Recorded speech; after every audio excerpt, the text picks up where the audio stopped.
On my part before we go to Dr. Box and your daily updates and contact tracing starts today, and then you've got a guest that's going to join us as well. But we've been at this for a little over, well, a couple months daily, and we want to make sure that we're providing the public with substantive updates on a regular basis. Going forward, we will host these press conferences at 2:30 going forward, Monday, Wednesday, Friday. Now, having said that, if there is significant news that needs to be shared before Wednesday of this week, we'll call an audible and we'll be here tomorrow at 2:30. Same thing on Thursday. Same thing on Saturday or Sunday for that matter. But I did want everyone who's tuning in to know that task force will continue meeting on a regular basis. We'll continue posting all of our updates on a daily basis, so you can always, as Dr. Box, Dr. Weaver refer to on a daily basis, you can always go to coronavirus.in.gov if you have questions, frequently asked questions, or specific questions, timely, about where we are on that day. We update those every single day. So coronavirus.in.gov, or if you have a question regarding employment or unemployment insurance benefits. Normally you would see Fred Payne here on Tuesday and Thursday as well. He's still accessible every day, but you can get information from in.gov/DWD, Department of Workforce Development. So as we continue to get back to work across all of the state agencies, we will remain committed to making sure that we continue to be transparent and up to date through the various ways that we get our information out. So with that, I will turn it over to you for our daily on-the-ground update. Thank you, Governor. Good afternoon, Hoosiers. Today we reported 511 additional cases of COVID-19 in the state of Indiana, which brings to our total 24,627 the total number of Hoosiers who have been known to be diagnosed with COVID-19. This gives us a positivity rate of about 17% among the 146,688 Hoosiers who have been tested to date. We unfortunately also saw 32 additional confirmed deaths. To date, 1,411 Hoosiers have died of COVID-19, and another 129 are believed to have died from this disease based on their clinical diagnosis.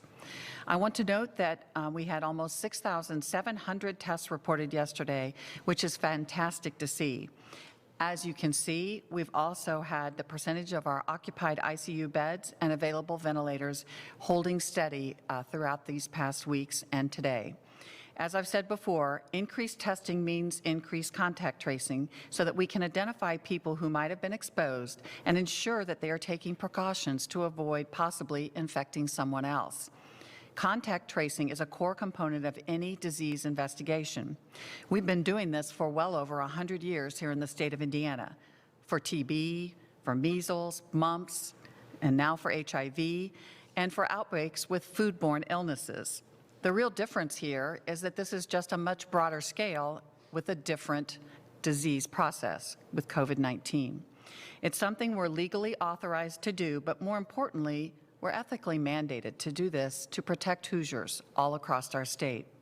We have a responsibility to protect Hoosiers from this disease.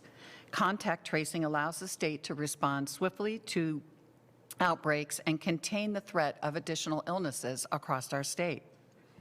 More importantly, it's how we help you protect your loved ones, the ones that you work with, your neighbors, and other individuals that I know you don't want to also become ill with this disease.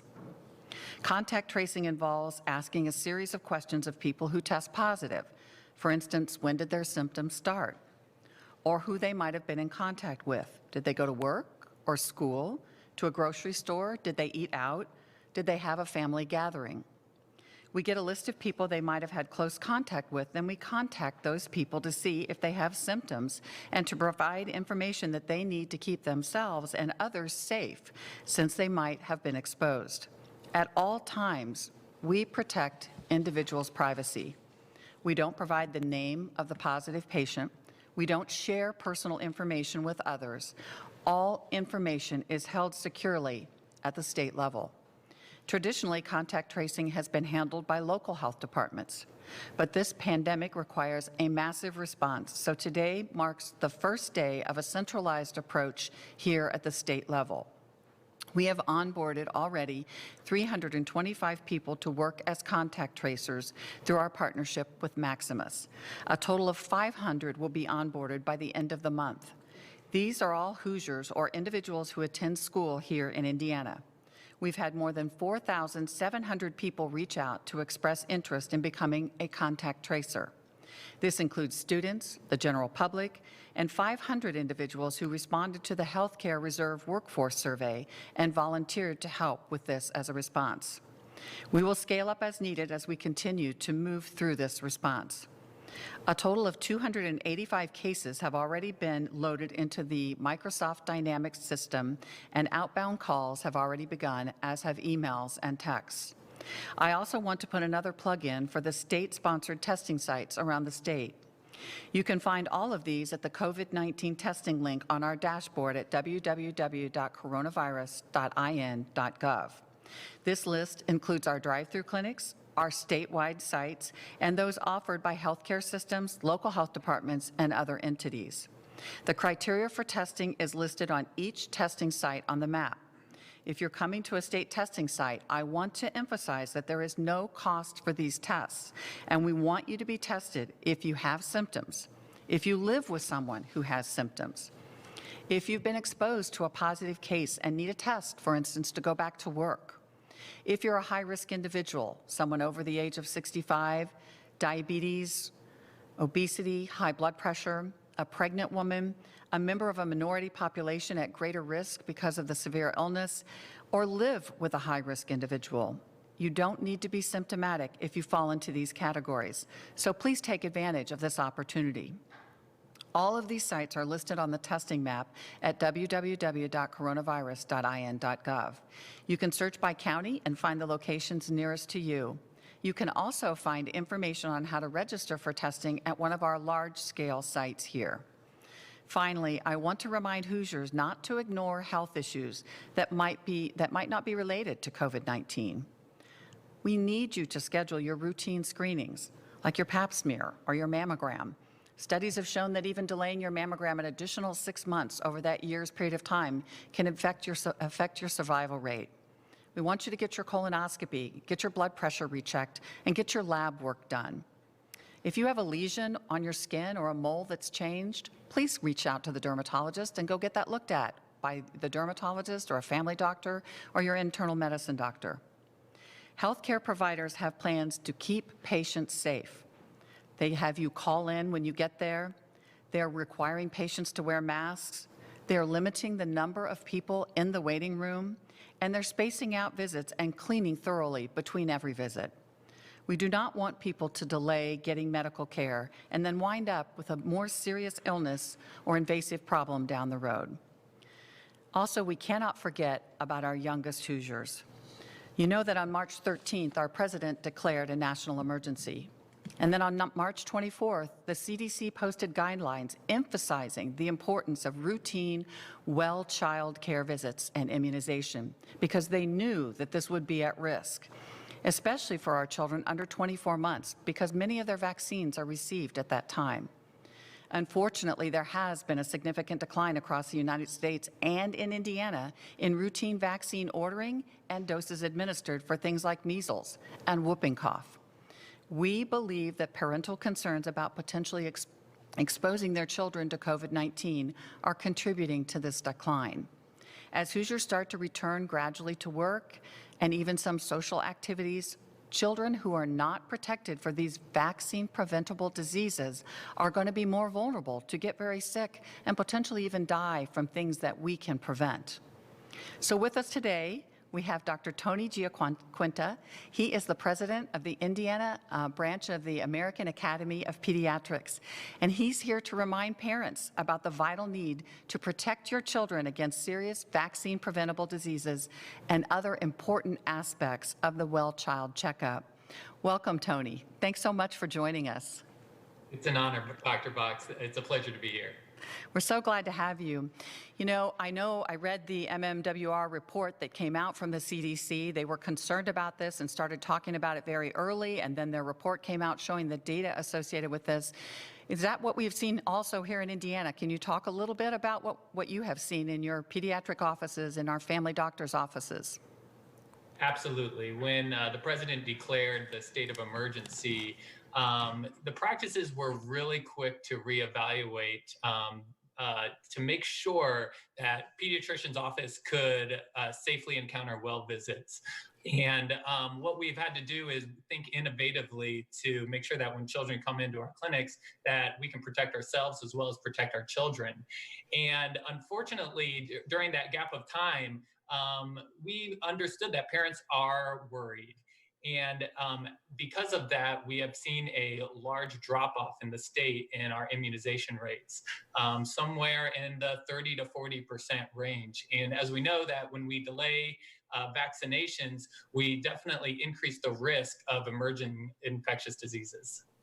You know, and talk to us a little bit about that, because I think some people think, oh, what's the big deal with chicken pox or measles or even whooping cough? So talk to us a little bit about your fears as we get back to our new normal, what that could mean for children that are unvaccinated or have missed their vaccinations. Absolutely. Our state actually has a very high rate of what we call herd immunity, where we have done as a state a wonderful job of vaccinating our children. And what that means is that for our population, we enjoy a high rate of immunization protection against dangerous vaccine preventable diseases like measles and meningitis and whooping cough. And so as our younger children decrease their immunizations, then that does introduce an opportunity for these vaccine preventative diseases to reemerge. And of course, this is for our children, our most vulnerable. And so when we decrease our immunizations, that absolutely increases the chance of a measles outbreak, a whooping cough outbreak, or even dangerous types of meningitis like Haemophilus influenza or pneumococcus. So again, this is really highlighting the need to get back into your pediatrician's office. We are open for children, and your pediatrician needs to see you in their office. So we've talked a lot about immunizations, but I know that a well child checkup has a lot of components that go far beyond just even the immunizations. Talk to the viewers just a little bit about what else goes on at those appointments that are really critical for families and for children. Yes, Dr. Box, when your child comes to our pediatric appointment, there is a lot of things that are going to go on to make sure that your child is growing and thriving and developing appropriately.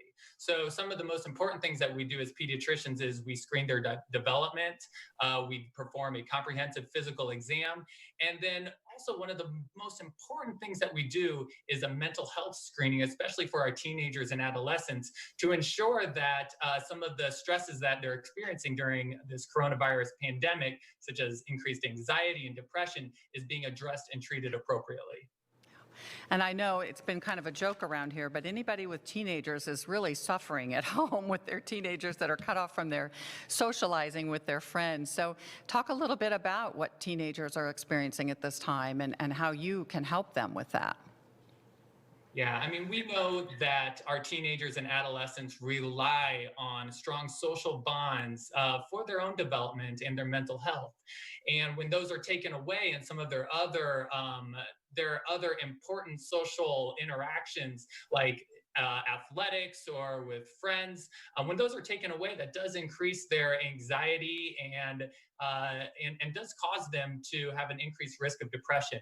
And a lot of times they're also picking up and reacting to the stress that we adults have been having, whether it's insecurity with our jobs, our finances, and they are also reacting to our own mental health. And so all of these combined really can create a toxic environment for children. And we want you to know as your pediatrician that we are open for them and that we want to hear your concerns. symptoms. For children, this can mean increased irritability, just increased moodiness, or sometimes they will just feel more socially isolated and not wanting to interact. These can all be signs of a mental health that is suffering, and that really we want to help you address with your child.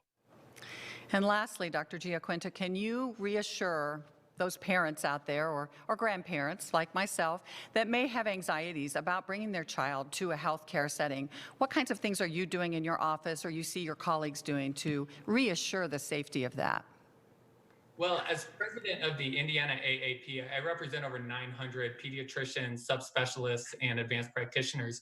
And we have collaborated statewide to make sure that when you come into your pediatric appointment, we are taking many innovative steps to make sure that that visit is a safe one.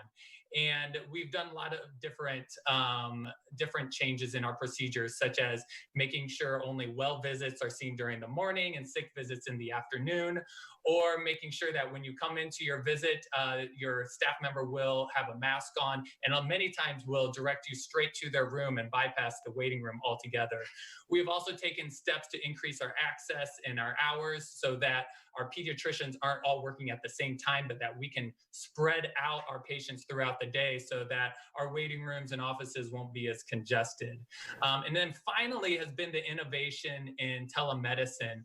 Our pediatricians have been able to screen visits, and if we can adequately address them over the phone, we certainly will. And a big shout out to FSSA and Dr. Ann Zaire. We've been able to work closely with their office to ensure that our offices are well supported with telemedicine so that we can use those various different types of encounters to take care of your children.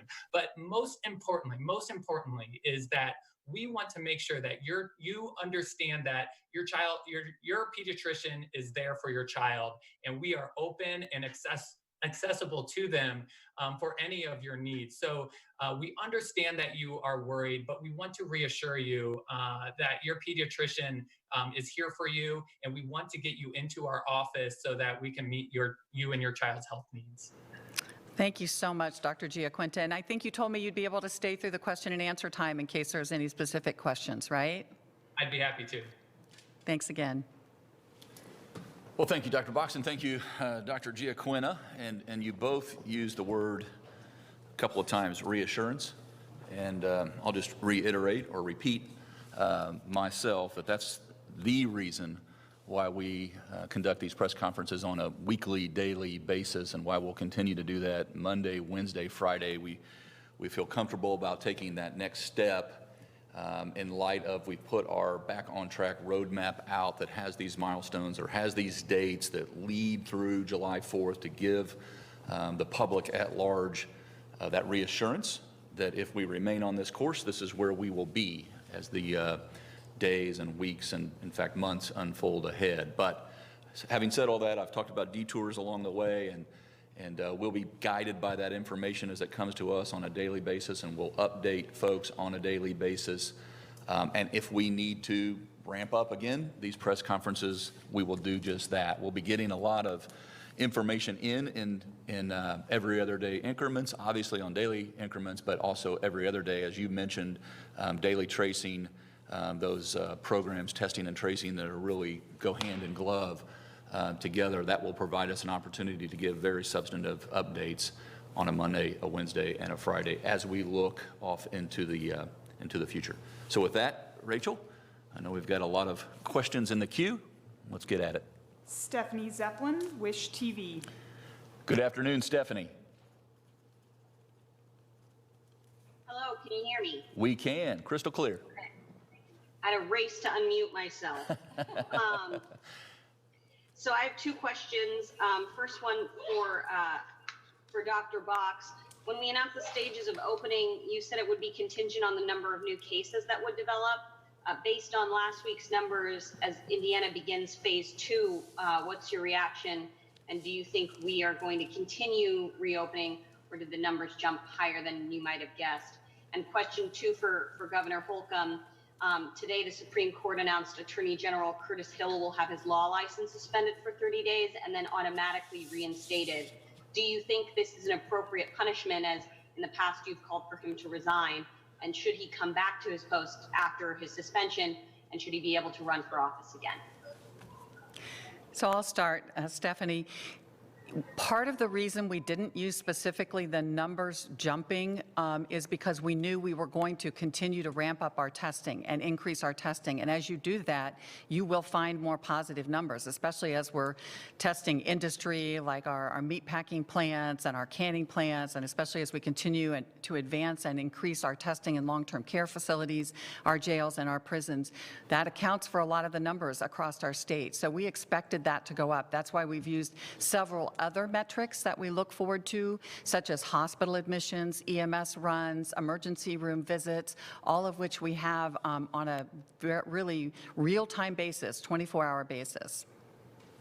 Yeah, and Stephanie, let me answer questions 2, 3, 4, and 5 in the order I think that you asked. Number one, this is just my reaction. This is not, and I will underline this is not my legal counsel's analysis. This decision just came down earlier this morning, right before noon.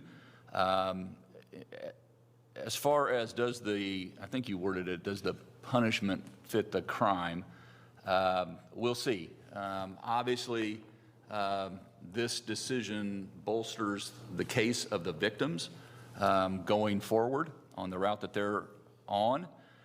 We find ourselves in this unprecedented time that our state's, Indiana's top law enforcement official has been suspended for ethical wrongdoing, now having been validated for the 4th time, including, as you mentioned, by our state's highest court. There's no good news in all of this for anyone and everyone that's involved in this specific case, but suffice it to say, my position, my personal position, has not changed since I reviewed the facts myself going on about 2 years ago. And so with this current decision that, again, just came down right before noon, it has led to a number of other questions that I am seeking not just guidance to, but answers to. And you refer to a number of them. So we won't allow grass to grow underneath us as we get those answers. And after my discussions with my legal team, we'll be sharing those on a more public basis. Steve with KPC Media. Good afternoon, Steve.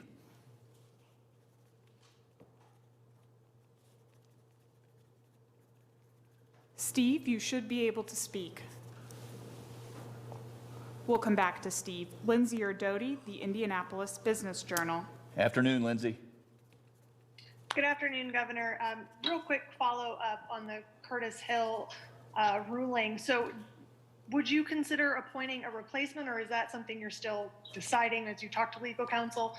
And then also wanted to ask about several utility companies petitioned the IURC to allow them to collect lost revenues due to the pandemic from consumers, and I'm curious what your position is on that.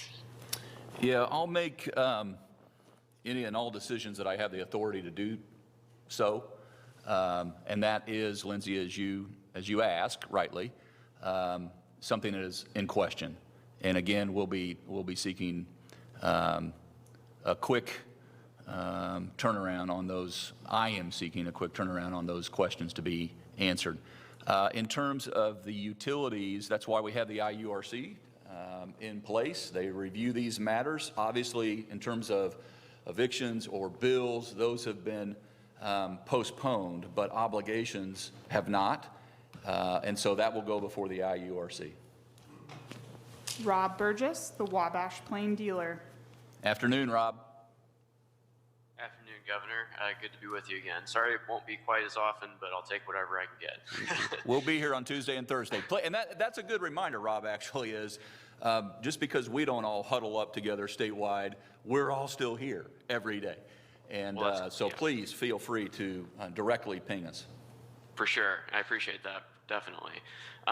Dr. Box, I did want to return to the presumptive positive cases. Those have kind of steadily risen over the last couple weeks since you first started announcing those. And I've encountered some skepticism for readers when I include those numbers in my stories. Will there be any additional information on these, like county level breakdowns of these cases, which are being shown as one big number statewide right now? No, I think we're a little over 100 on those right now. I'm below 120 or a little over 100. And we won't do any further breakdown on that. I will say to you that the test is not perfect. It is, if it's positive, it is COVID-19. It's SARS-CoV-2 because we're actually doing the PCR for that. But if it's negative, it does not always mean that the patient does not have COVID-19. In fact, we found that to be true in cases. I actually had a good friend that reached out and said, been sick for 2 weeks. My test was negative a week ago. My toes are blue and I can't smell or taste anything. I'm like, you've got COVID-19, go to the emergency room, because she was having shortness of breath. So I think that we have to look at the entire clinical picture, and that's why it's so important that we let our healthcare professionals help us to understand why an individual died and make that, if they make that a part of the death certificate, we include it. Tom Davies, The Associated Press. Afternoon, Tom. Hello, Governor. Now that we're a week into the lifting of restrictions, how many are you still getting complaints about non-essential businesses operating improperly? Reference to the case in Benton County with the drag strip or the racetrack there, and then also how do you believe the opening of businesses has gone so far? Well, I mean, it's a good question. I'm glad you raised it. Joe, feel free to step up. But, you know, this is going to be a daily reminder as we gradually, methodically bring more activity back online, whether it's, as Dr. Giaquina mentioned, if it's people that are seeking social activity or businesses reopening their doors, maybe at 50% capacity, or state parks, or every beautiful day that we have. I see things through two different lenses. One is I'm so happy that people are breathing in the fresh air and getting exercise. Two, I don't want folks to abuse this opportunity. And so that social, physical distancing, hygiene, stepping up your hygiene is so critically important. I'm going to ask you to comment on this too, because we're in the early stages of this. We're going to have to manage our way through this virus for the foreseeable future as we test more and we learn of more positive cases and we get care to the folks that need care. But this is not going to be July 4th. It's over. We're there. We're done. This will be with us for the foreseeable future. And so how we conduct ourselves, our habits, our routines, critically important.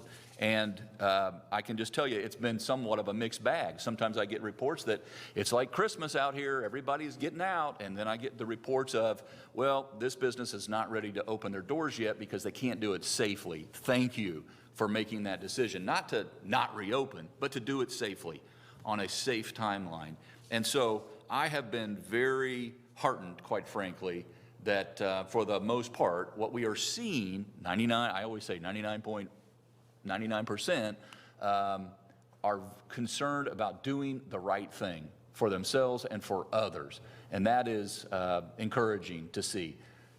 Joe, you might just refer to those individual cases because you're seeing that concern expressed in a different way. Joe Herons, General Counsel here in the Governor's Office. I'll answer the question in a couple of ways. First, we didn't talk about this last Thursday, but in terms of the number of complaints that have been investigated going back the 5 weeks since the start of the stay-at-home and moving through the various stages of that, there have been 1,458 complaints. The number of complaints that were unfounded, 1,266, and there have been 138 verbal warnings. And it's been really heartening that even in the verbal warnings, in 138 of them, those business owners ended up complying at that point. And that's important because we have to have compliance with the executive order. Hoosiers are good people. There's thousands of business owners that are across the state that are complying with the executive order, and that's really wonderful. With respect to Benton County, we did have a business up there that was given a verbal warning, and there was not compliance at that point. And so there was a conversation with them, because again, we're trying to work with businesses to get to compliance, not go right into enforcement. That's not what we've tried to do from the start. And so there was a conversation. Unfortunately, after that conversation, there continued to be non-compliance. And so we issued our very first cease and desist order. So out of the 1,458 complaints that have been investigated, only one has resulted in a cease and desist letter, and ultimately the business came into compliance over the weekend, and that's appreciated. But that's kind of where we stand with our enforcement effort. And the great news, as the governor alluded to, is that businesses are complying. They are complying with the executive order, and that's important as we move through the next few stages of this roadmap that we've laid out last Monday. And there's a lot of local and state cooperation and partnership on this front, wanting to do the right thing. You want to talk about just kind of where we are right now? So Indiana has done such a good job of social distancing, of staying at home, and that is why we are where we are right now. As we gradually start to open things up, we know that people are going to be at increased risk of getting infection. And we know that we still don't have a vaccine. We know that we still don't have medicines that are easily accessible or definitely proven to treat this disease. So we know how critical it is to continue to protect our most vulnerable population. But I'd say also, I want to share something that General Lyles shared with me earlier, and that is that, we've been working in very close contact here at the state level with a lot of our people across a lot of agencies, and he's had a lot of individuals from the Guard that have been spun up to help us out, and they had one individual test positive. And of course that's a concern, because we've been doing our best to wear masks and to social distance and do all the proper hand hygiene, but you still wonder if someone couldn't have gotten infected. But not a single other person out of that entire group that this individual was working with within the Guard came back positive when we tested. So I think it really speaks, and General Lyles even said that 6-foot thing really works. So I really encourage you to take this to heart and to do that. Again, if you're outside and it's your spouse that you sleep beside every night, I don't expect you to have to be, 6 foot apart from he or she. But realistically, we should do that with people that we're not in close contact with every day of our life, even outside. Yeah, and just a reminder that all of these efforts to maybe say slow, know, and follow. Slow meaning the social distancing or physical distancing, slowing it down by washing your hands, or making sure that we have the proper PPE inventory, all those things in our response effort to slow. And then to know, that's where the testing comes in. That's where we're able to allocate resources and kind of meet the surge with our own surge response. And then to follow, and that's the tracing. So the slow, the know, and the follow, 3 critically important ingredients to this recipe to defend against the spread and to keep it flattened, the curve flattened. That's where we are today. But as Dr. Box reminds me on a more than daily basis, we have to be vigilant about all of our efforts. Rachel. We'll return to Steve with KPC Media. Yes, Steve, good afternoon. Good afternoon. Can you hear me this time? We can. Thank you. Sorry, my laptop's exhausted from daily press conferences as well. So. We'll give it a breather. Dr. Box, according to the most recent reports on the ISDH site, Indiana's had 129 flu deaths over 30 weeks, while we've reported more than 1,400 COVID-19 deaths over 8 weeks. We keep dealing with posts on social media and just these unfounded theories that places have stopped counting flu or pneumonia or other causes of death, and that everything's just simply being counted as COVID-19 at this point. So can you just review for us what boxes need to be checked for the state to actually count something as a COVID-19 death? Also, just verify again my assumption that presumptives are not included in that total. And are there any indications that these deaths are being wrongly classified or inflated in some way? No, I do not believe that we're inflating that number for sure. I wish in a way that we were, because it's a lot of individuals that have lost their lives, and unfortunately more will occur, I'm sure, before we get the vaccine in place for this.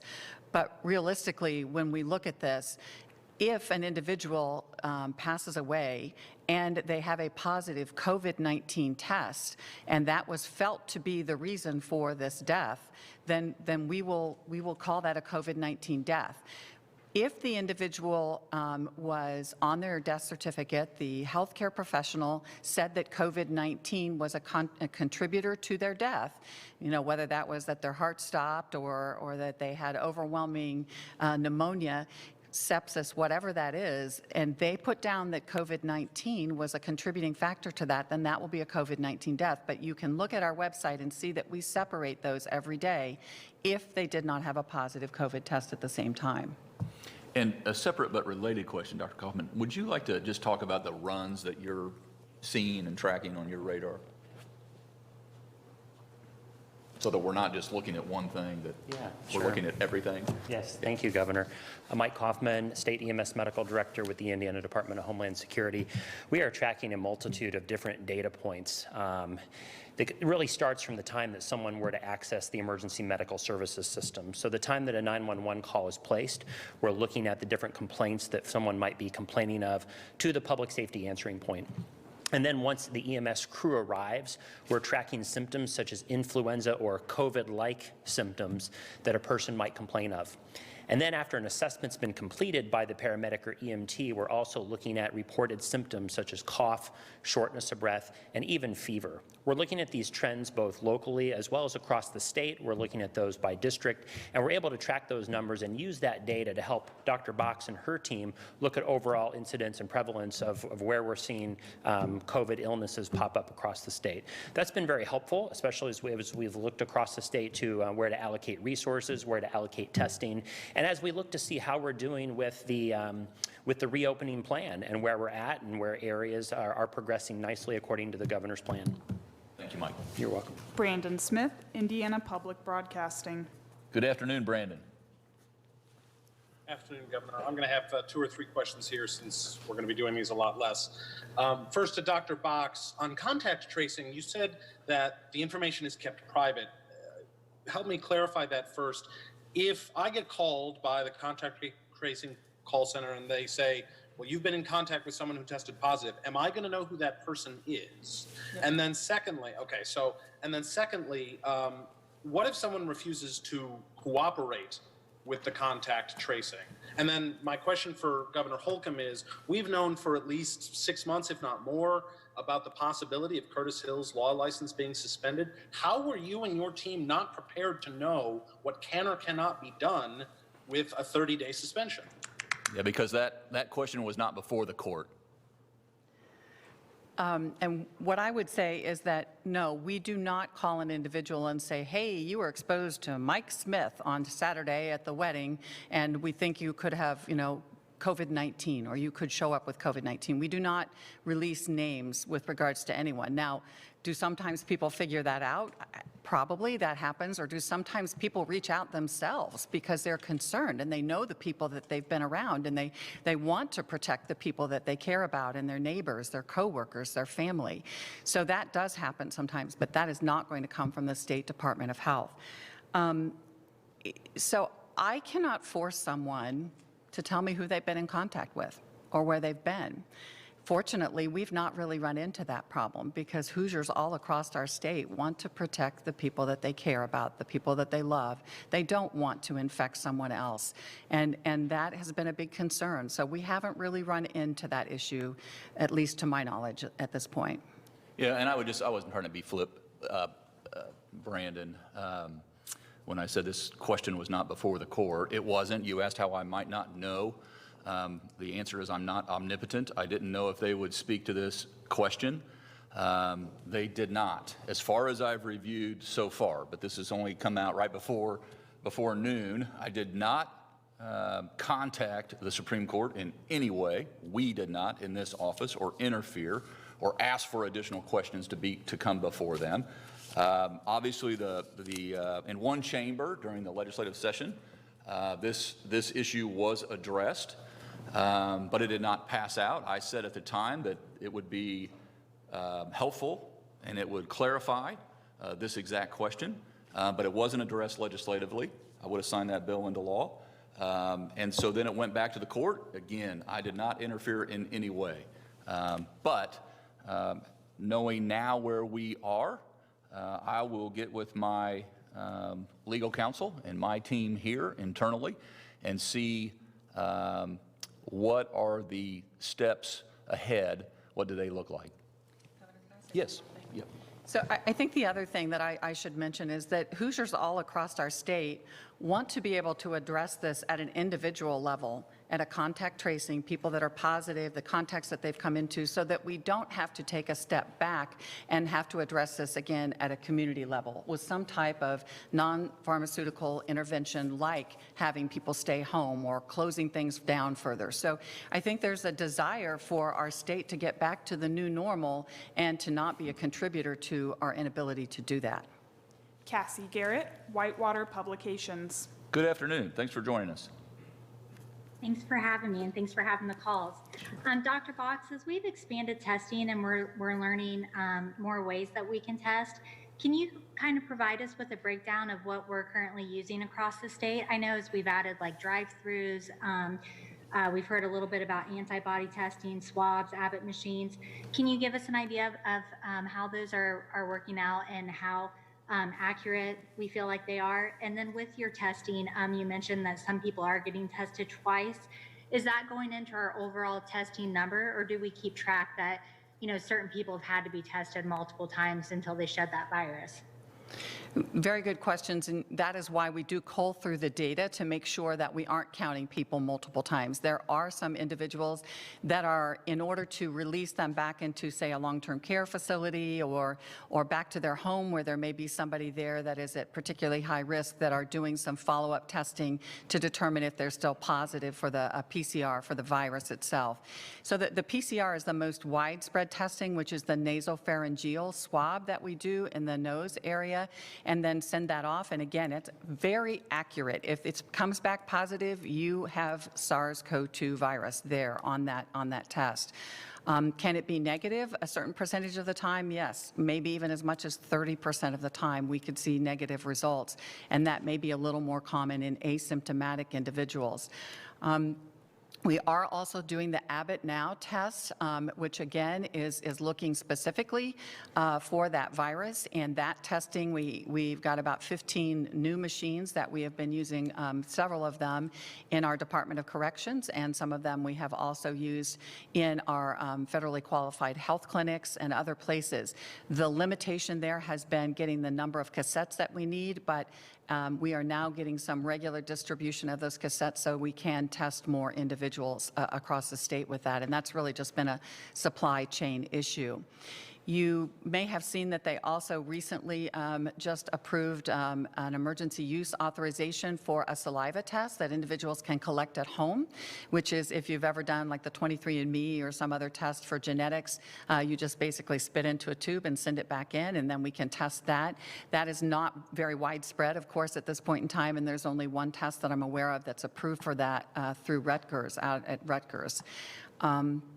And then the other antibody testing, we're starting to see more tests. I know the FDA pulled back some of the EUAs that they had for some of the antibody tests because they just were not good tests, meaning that some of them were testing for the coronaviruses, many of them that cause just the common cold, which we probably are all going to be positive for.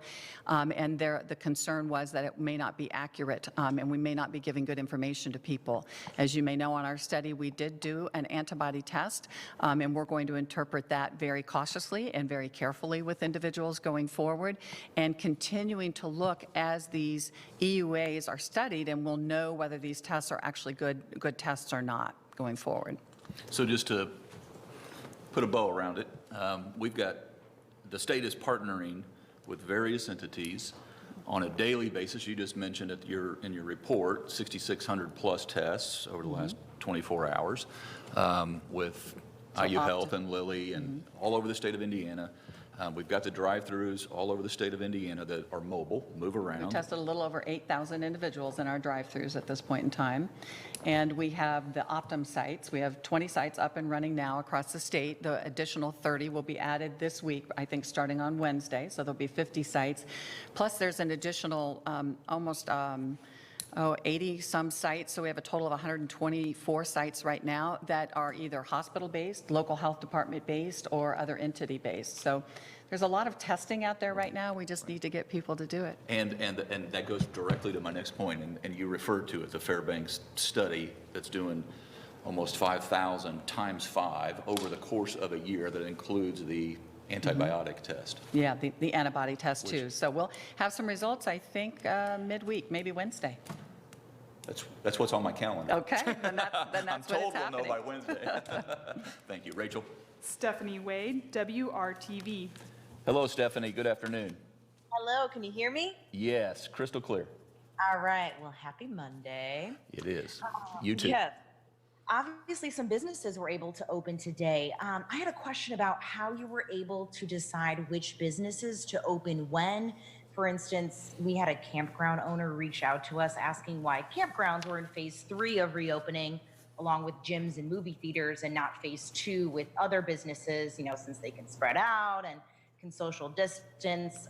States like Maryland and Virginia actually lifted their restrictions on campgrounds, realizing the same thing. So any reconsideration there, whether it's campgrounds or other kinds of businesses? You want to speak to that? I can too. So we're looking at all of those things. I'll be honest with you, when we looked at the gyms, that is a place where we frequently see a lot of influenza and a lot of other diseases that are easily spread because people are in very close quarters working out and sweating and breathing heavily. It's a hard thing to do with a mask on. The equipment is an easy way to spread that. So we were really trying to, again, do this gradually and open it up little by little. The thing with campgrounds are that when you first open something up and not everything else is open, everybody flocks to the campgrounds. I know just the park out at Fort Bend where I love to go, I love it, and I've never in my life seen it as busy as I saw it last weekend, which was great. I was glad that people were out.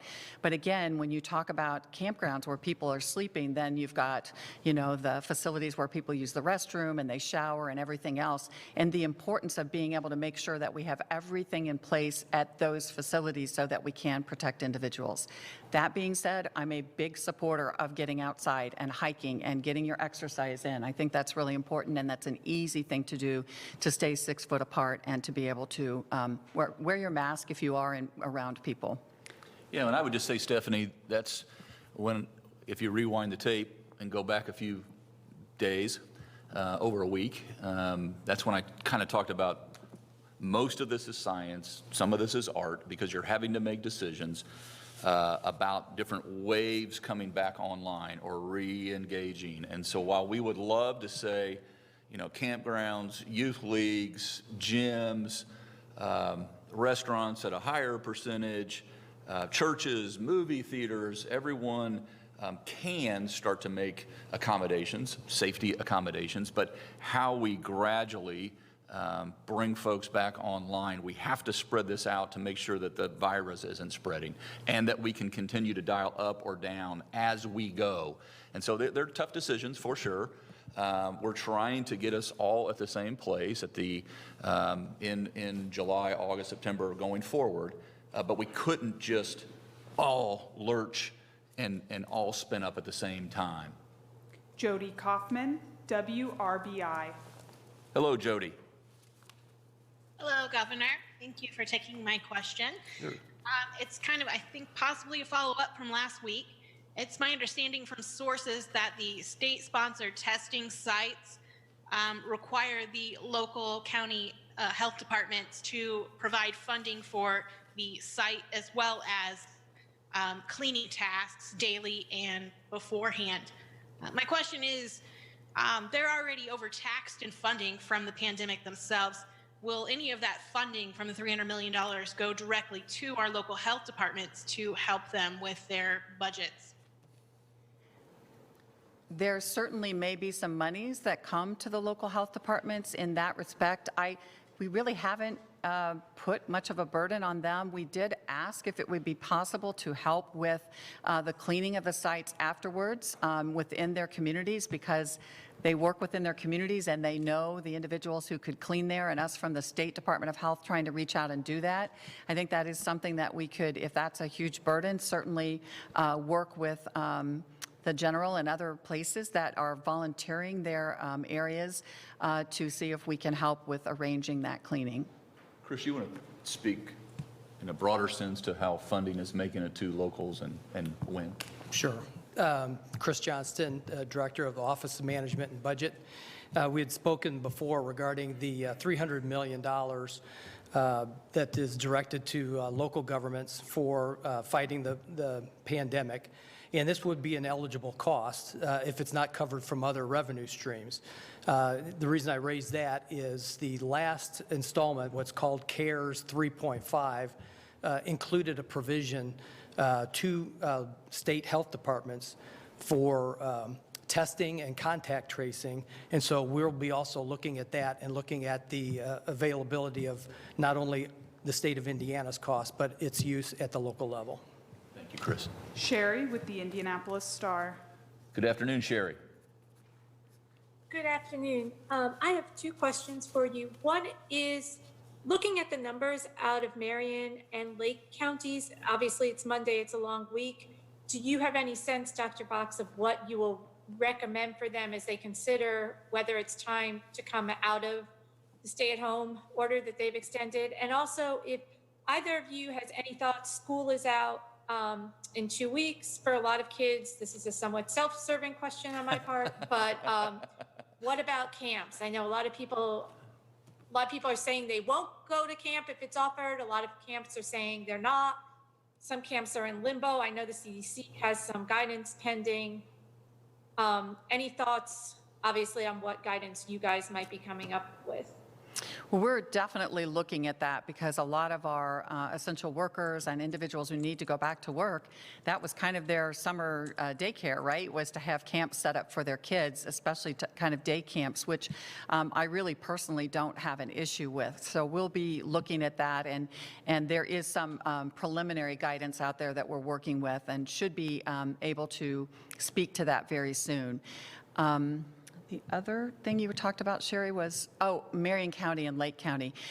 I don't know today on Monday where the governor is going to be with this as we look at these numbers, but I do know we're going to be looking very specifically at all of our regions of the state, specifically at our highest risk, our hotspot areas in the state, and where they are right now with regards to all of those things that we look at. Their testing capabilities, their number of hospital admissions, their number of ICU beds, their number of ventilators that are available, where the outbreaks are. Again, I mentioned the other day is really important, right? If one particular area has a huge outbreak because it's a kid's camp or something, that's not good. But again, that's a younger, healthier population that tends to do better with this, and so that may not enter in as much as a long-term care facility that has multiple individuals that are very, very ill. So we really need to look at all of that at one time. And also we'll be talking with local health officers in that area too, in the communities, to see what their thought process is. Just exactly what I was going to say, so took the words out of my mouth. Dominic from WTHI. Good afternoon, Dominic. Good afternoon, Governor Holcomb and Dr. Box. I have a question concerning the contact tracing. I know both of you spoke on the invasion of privacy or the guard against that in your opening statement. State Representative Alan Morrison here in our area says that this is indeed an invasion of privacy. He says the decision is an abuse of power and the state legislature should have been consulted. Now, these are his words. My question is, what are your thoughts on these concerns of privacy, maybe unilateral decision, and why wasn't the state legislature not involved in the process? And then back to the enforcement question, will law enforcement be utilized to make sure citizens comply and give information, or how will that be enforced? Thank you. Well, when we looked at this, Indiana State Department of Health has long held, for over 30 years, statutory authority to do investigations and contact tracing for many of the diseases that I've already mentioned, like measles and TB and HIV, and even foodborne illnesses that occur in a restaurant or because a group was gathered together at a big picnic. So that has been something that's been ongoing for like over 100 years in our state, and not really anything that unusual, to be honest. The big difference here is that this is on a much wider scale. during the middle of a pandemic. So it's all across our state with many, many more people affected, but not any less critically important as we go forward. And this is our way, again, of being able to establish that new normal is to be able to individualize this and to look directly at the individuals that may be affected, may be infected, and need to isolate if they're infected or quarantine if they've been exposed. With regards to law enforcement, to my knowledge, this has not happened. And normally when there's a big issue, I know from across the state because local health officers and communities reach out to me about this. I have not had a single person call me with an inability to contact trace or an inability to get someone to isolate at home or an inability to get someone to quarantine. Because as I've mentioned, people don't want to make other individuals sick. They do want to protect the people they work with, their family and their loved ones. But also, I don't think Hoosiers want to take a step backward and not be able to continue to move forward gradually into that new normal. Yeah, and we'll obviously, we seek to protect people's health and their privacy along the way. We can also reach out to the federal task force who squarely places a heavy emphasis on not just testing but tracing as in terms of how we find our way through this pandemic. Our final question is from Nikki Kelly, the Fort Wayne Journal-Gazette. Good afternoon, Nikki. Hi, Governor. I was wondering, I had two quick questions. The first is the Trump administration has said we need to test 1 million nursing home residents and staff in the next 2 weeks. So I wanted to see if that was frankly a little too late, too little too late. And then second of all, I've had questions from people who've been to the BMV and say that workers are not wearing masks. So I wanted to find out what the requirement is for state employees. Mm-hmm. I will say, with regards to the recommendation out of the White House, we knew that our long-term care facilities would be our highest risk individuals. We've messaged that from day one, from the get-go, and tried to protect them. We have used the limited testing that we have had across the state very, very judiciously in especially our long-term care facilities, and been very, very careful to test even asymptomatic individuals there that we knew could be in close contact or exposed. And the same thing within our prison system. To put into perspective, testing every long-term care resident and every employee would be, in the state of Indiana, around 100,000 people within the next 2 weeks. So that is a lot to bite off at one time. I will say that realistically, we already have been messaging with our long-term care facilities that if you have cases, we want your employees to come and get tested. We want to know. And we have gone in and actually helped to test those individuals, and many people in the same ward, on the same floor, in the same area, to try to help with this. And so we will, as a state, continue to follow the CMS guidelines and the guidelines that are put out by CMS and work to achieve that. Yeah, and I would just say, Nikki, on your follow-up question at the BMV, depends on that worker. We would want to know, obviously, if there's customer interaction, if someone is not wearing a mask, or if there's not a physical plexiglass barrier between that person and the customer coming in. We want to make sure it's a safe environment. If someone sees an employee who is not interfacing with the public, who may be working in their office by themselves, they may not have a mask on. So we do need to know and want to know, but the BMV, as well as all of our state agencies that have a plan to responsibly and safely reopen, have been working around the clock, I should say again, to make sure that they're doing it in a safe way. Thank you for joining today's briefing. Governor Holcomb. Okay, you've been listening live to Governor Eric Holcomb and his team delivering today's update on the coronavirus crisis. The governor and Dr. Box talking about the state's efforts with contact tracing and this process of reopening part of our state's economy. Governor Holcomb also saying today that these daily briefings will soon move to a Monday, Wednesday, Friday format, I believe starting next week, as they start to do those briefings 3 times a week or as needed instead of on a daily basis. The governor also taking a lot of questions today about the state Supreme Court's ruling on Attorney General Curtis Hill and the suspension he is now facing. We'll have much more on all of this coming up tonight, first at 4 and live at 5 on Fox 59. Until then, I'm Dan Spieler. We'll send you back now to regularly scheduled programming.